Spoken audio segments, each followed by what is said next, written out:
Tonight on Panorama, what's going on Britain's roads? For the first time in 40 years, the death rate is on the rise. The figure for people killed on our roads is 1,600 a year. That's the equivalent of 3 full jumbo jets crashing. We reveal how traffic cops and breath tests have been cut while hundreds of speed cameras have been switched off. The fixed camera network for speeding across the county is not current at the moment. So it's not working? It's not working. So I wouldn't get caught? No. And volunteers are being asked to step in. What happens to him then? He will get a letter. And what will that letter say? Don't do it again. We investigate Britain's killer roads. He should be there and he's not there, and it's not fair.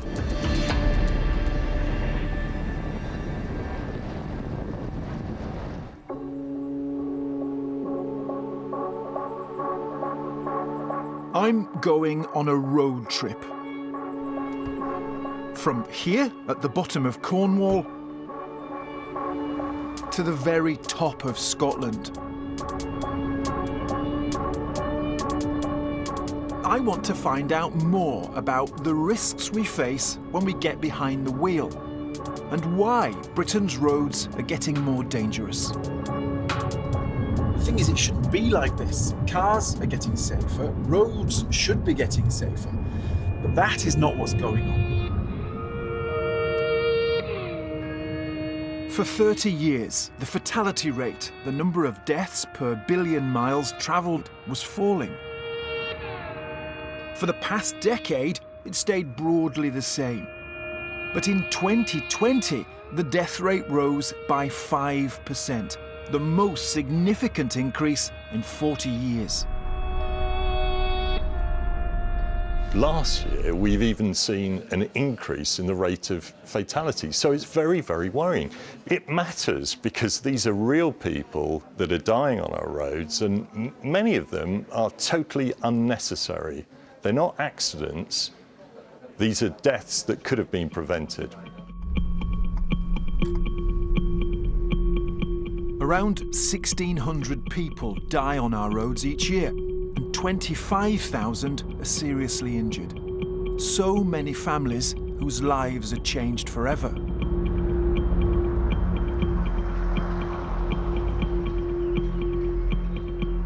Rural roads are the most dangerous.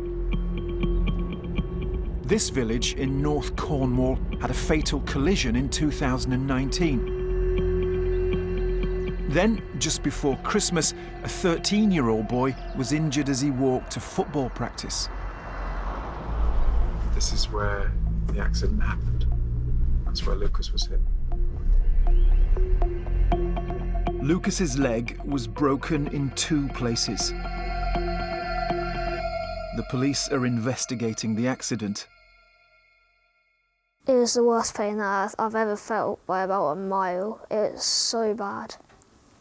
All my mates were just there, just shouting, screaming for help. We could tell just by looking at his leg that it was broken, and he was screaming out in pain, and it's awful to see your child in that much pain. Do you feel that it could have been worse? Yeah, I feel it could have been a lot worse than I got away with them, really, because not many people are here to tell the tale after being hit by a car. Do you think people understand the dangers? I don't think they do, and a lot of the roads around here don't have pavements, so you are literally on the road. So anybody could be a Lucas? Yeah. Just takes one accident like that and yeah, you'll be a Lucas. Some of the worst incidents are being filmed.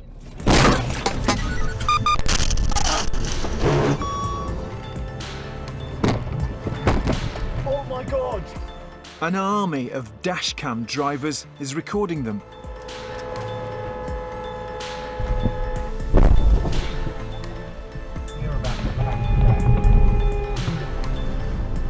On our journey, we're going to show you 4 big problems making the roads more dangerous. The first, disappearing traffic cops.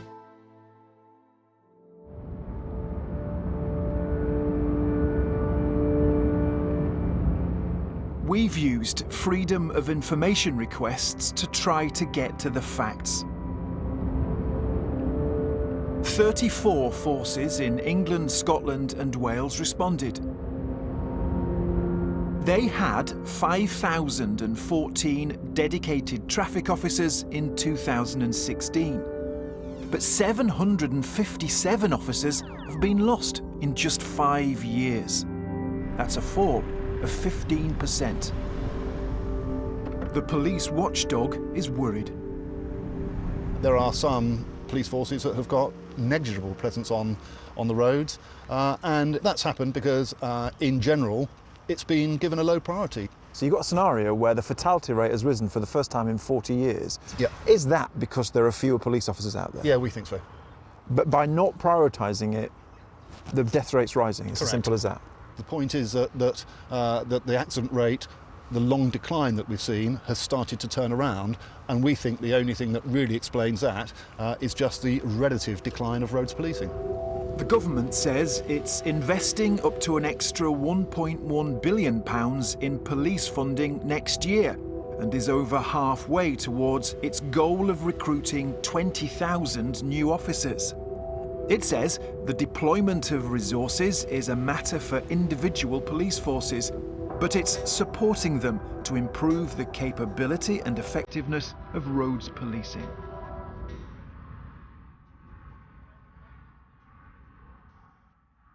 The second big danger on our roads is drivers going too fast.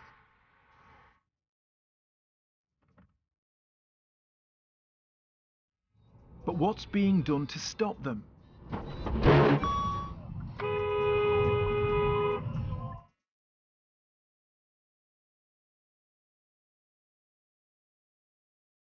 You might think speed cameras are the answer. But we've found more than 500 aren't being used.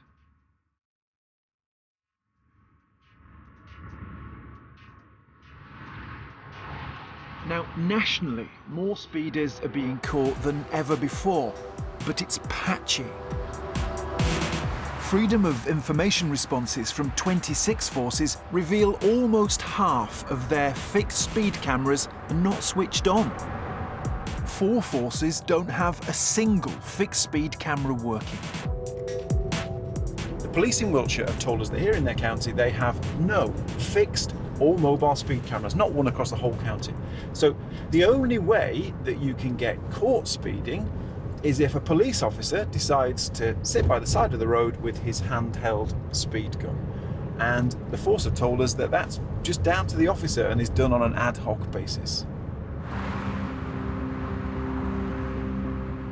Wiltshire Police says it does a huge amount of work around road safety and it takes speeding seriously. But it only gives out around 25 speeding tickets a week, far fewer than any other force in the country. I find that, shocking, and it just is a particularly depressing example of just how low down the priority order roads policing is. Now, I don't expect to see roads policing at the top of every crime plan as a top priority, but it's got to be a bit more than it is at the moment. We're on the M25 now, about to head north. These are some of the UK's busiest roads. I'm 250 miles into my journey now. I'm heading northbound on the M1, and this is Bedfordshire, just north of London. And the police force here have come up with a pretty radical solution for tackling speed crime without using police officers.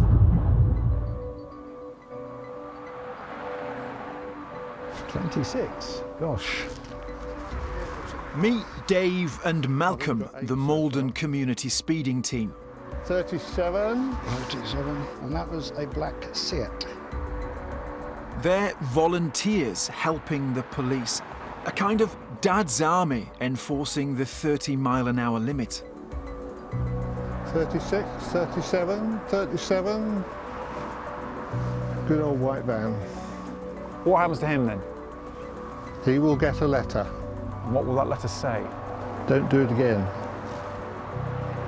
If you are the recipient of a third letter, you will get a visit by a member of Bedfordshire Police. So there are sanctions that can be applied, but there's no points, there's no fines. There's no points, there's no fines. Effectively, we are volunteers, we're not police officers, and we cannot issue a penalty notice or something similar. I mean, you're cheap and free, but there's no camera, there's no police officer. Why do you think the police has gone for you? Budgets. Money. It all comes down to money. And how does that make you feel? Well, safety does come down to money. You've got to make do with what you're given.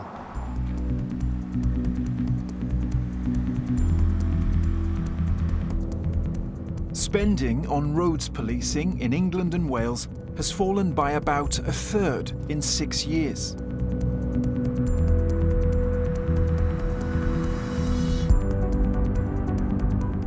I'm heading up the M1 to a force that's trying to reverse that trend. Northamptonshire has one of the few chief constables who used to be a traffic cop. I still go out there and patrol and stop motorists when they're behaving or driving irresponsibly. First thing they always say, haven't you got burglars and rapists to catch and so on. And the reality is that the amount of death and destruction that takes place on the road and the amount of criminality that takes place across the road network is so significant that we have to give it the same priority as that. He's invested millions in road policing, including mobile speed cameras. But here, like in many parts of the country, fixed speed cameras are owned by local councils, not the police. If I went out driving in Northamptonshire today and I went fast past a fixed camera, what would be the chance of me getting caught? Well, the fixed camera network for speeding across the county is not current at the moment. So it's not working? It's not working. So no. I wouldn't get caught? No. How do you feel about that? The technology that sat within those cameras is old, is not fit for purpose. So we couldn't switch them on, but we need to invest and get them switched back on, and that conversation we're having now. The Northamptonshire councils told us the cameras were switched off 10 years ago following the loss of government funding.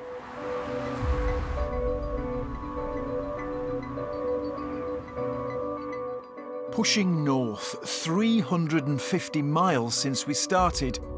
Danger number 3, not so smart motorways. And as you head north on the M1, there's quite a lot of sections like this where a hard shoulder's been removed to provide another lane and keep the traffic flowing.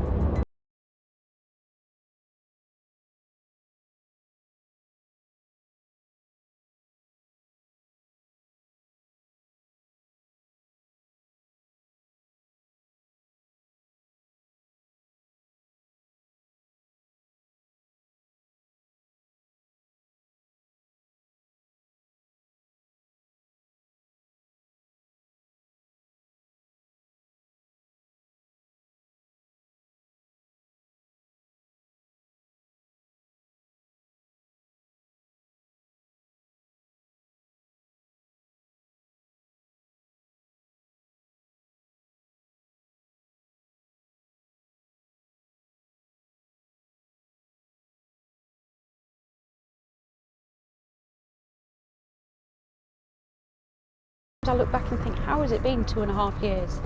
You know, I don't understand how it's been 2.5 years. Jason and another motorist were killed after they stopped following a minor accident. The overhead cameras failed to stop the traffic. So it was just here, was it? Just behind the gantry. Right. It's there. I mean, look at it. When you see it like this, though, I always find it really terrifying. Yeah. Because look at all those cars, they're all so close together. Yeah, that car can't stop before it hits that car. A car can't stop in time. And look at this, nearly a half of it is HGVs. Claire now campaigns against smart motorways. We just need the hard shoulder back. You need a hard shoulder. If you can imagine being stuck in a vehicle in the second lane with your family, your children, and they're stuck in a live lane with HGVs thundering past that could hit them at any minute, and you would not stand a chance. You absolutely would not stand a chance.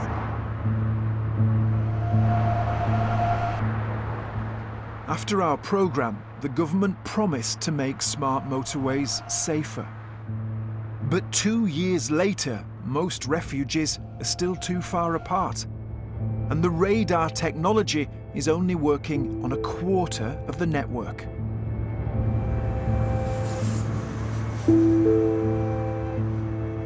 This whistleblower contacted us because he was so concerned about the safety of smart motorways. Smart motorways have been given to us as a lie. We were told that they were safe. We were told the technology was working, and the technology is not working. It's not doing what it said it was going to do. This man is a traffic officer for National Highways. We're protecting his identity because he fears he'd lose his job for speaking out. Are the smart motorways that our viewers will use tomorrow, are they dangerous? Yes, they are dangerous. So what should our viewers do? I believe that they should find an alternative route. Stay away from the smart motorways, because it might be the time that you go on it and you break down, and that big truck doesn't see you, and they drive that close together that they won't be able to see a small car down below. Last week, the government paused the rollout of new smart motorways while safety is assessed. It also promised more investment on the existing network, including an extra 150 refuges. But some campaigners say the announcement doesn't go far enough.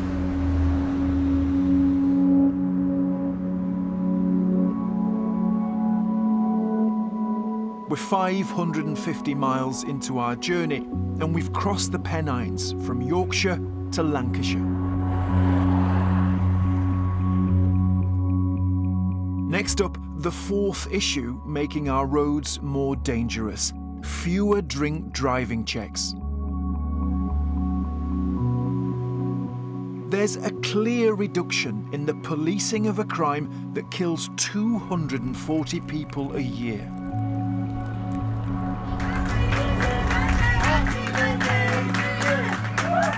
Like 19-year-old university student Gabriel feels. Gabriel was a kind, gentle, caring young man. He loved his sister and would spend so much time with her. He was enjoying uni, and he came home because of the lockdown and came back to us. So yeah. The night after the first lockdown ended, Gabriel was walking on the pavement. He was hit at 60 miles an hour by a drunk driver. The driver was jailed for 7 years. The driver of that car had been drinking. What did you think when you heard that?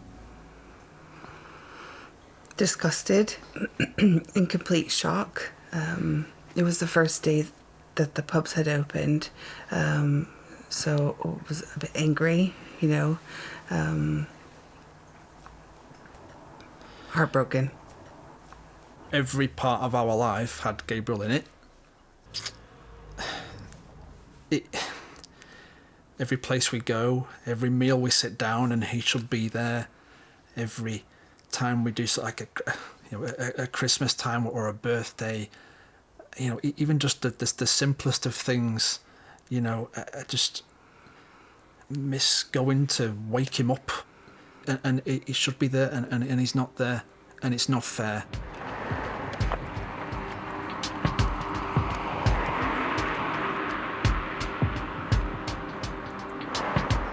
The main way of catching drink drivers has always been random breath tests. Afternoon, how are you? Please don't worry. This is a spot check run by Lancashire Police. So what we've got here today is the National Drink Drive campaign, and we'll have them pull into a check site for a roadside breath test to take place. Sadly, there are still people who will, you know, get behind the wheel when they've had 1 drink or 10 drinks, you know. Just grab a quick breath test from me, if that's all right. Yeah. So you're not had any booze? Today, nobody failed. But the problem is the police are carrying out far fewer of these tests. 0. You're safe. You have to drive another day. More than 800,000 people were breathalyzed in England and Wales in 2009. But that number has fallen dramatically in a decade to just over 302,000. Like many forces, Lancashire now doesn't have full-time traffic police. These officers do other duties as well. Drink driving is one of those where it's particularly easy to draw the line and see a reduction in number of stops and checks and prosecutions and an uptick in the number of serious incidents that have involved drink driving. So it's not just a number of pure traffic cops, it's how many of them are doing it full time and are available to do those sorts of checks. And yes, decline in drink drive checks equals increase in drink drive accidents. Police chiefs say they are now seeing a reinvestment of roads policing resources, and that new breath testing technology is making our activity more efficient. They say roads policing remains a priority, and they work closely with other agencies to tackle issues.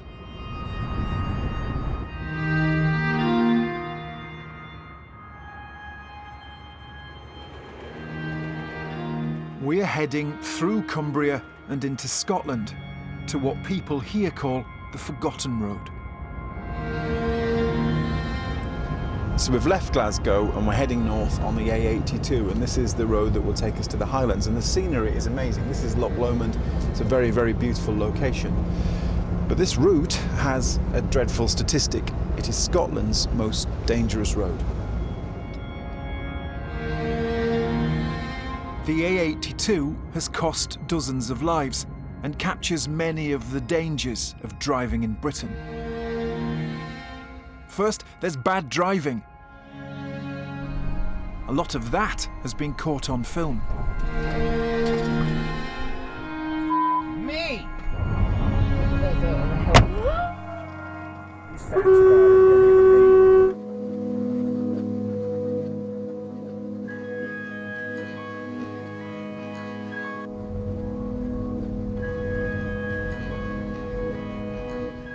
Then there's fewer traffic officers, 47 lost in Scotland in 5 years. And there's also the state of the road itself. I took a safety expert down one notorious section. We're right by Loch Lomond, and then on this side it's kind of hills and cliffs. You've got very, very steep hillsides that are not forgiving at all if you come off it. You're starting on a series of bends, and if you've got a heavy wagon coming the other way, it's going to cut into the middle of the road, and there's a rock on the left-hand side, you've got nowhere to go. Here we've got a bit of standing water. As we get into winter, that turns to ice. If you've got to brake there, you're potentially going to lose control, and then lose control straight into the side of the hill. Look at this, look at this. Yeah, and you've got this situation. Well, that's just really dangerous, isn't it? Yeah. And there's another one here, look. This is a main road, one of the main roads going north. You're going to barely get through if there's a truck. You can do it slowly, but you need warning that that truck is coming the other way. And often you can't see them until it's potentially too late. This guy's in our side of the road.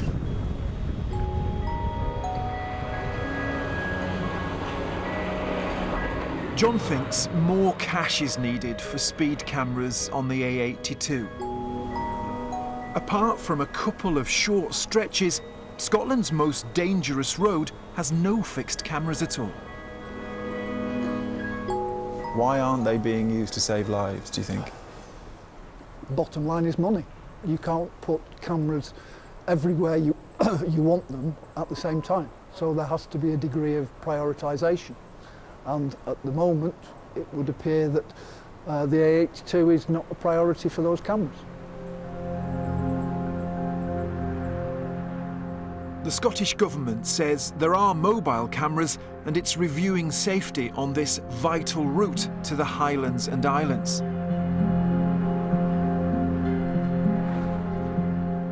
The A82 picks its way past lochs and across mountains. Like thousands of old routes in Britain, it's an ancient road in a modern world. I'm not really enjoying the drive on the A82. This section's actually okay, but there's loads of sections that are really narrow and quite intimidating, and speed just feels like a massive factor. Like, I'm doing the speed limit or below most of the time. There's loads of cars behind me trying to get past me, and then the stuff coming the other way, big trucks, and sometimes vehicles that are clearly going too fast, and it is quite frightening because they've only got to do a little thing wrong and we both get killed.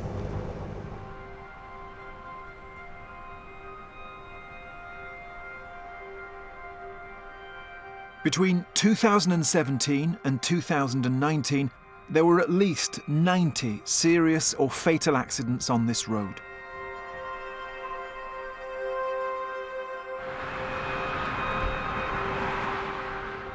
On one terrible night, the whole of the Cousin family were killed. Gemma and Reese, their children, Peyton and Heidi. They were coming home. Gemma went to Fort William to pick up Reese from work. And the rain came down really, really fast. And the next thing, we knew that the car ended up on the other side of the road.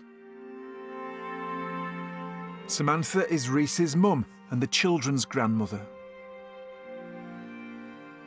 My grandbabies didn't even get to live their lives, you know, because they were just babies. They were just babies. Who do you blame? No one. The road. I blame the road. One false move and you're done for. You really are done for. If you go on that road, you are literally taking your life in your hands. Everybody knows that. Everybody knows A82 is the forgotten road, and it needs to change. 4 people in one car died. 4 people from our family died on that road. That is enough.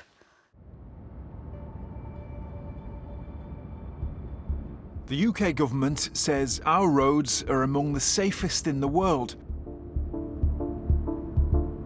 But it's conducting a safety review with police chiefs.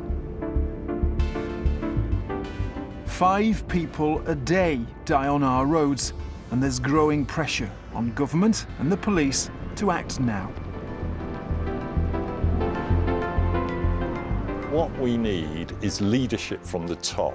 And we need every chief constable to have targets to actually reduce deaths on their roads in their areas. Without those targets, it will never be a priority. How will it change? Without being too negative and pessimistic about it, I don't think it's likely to change.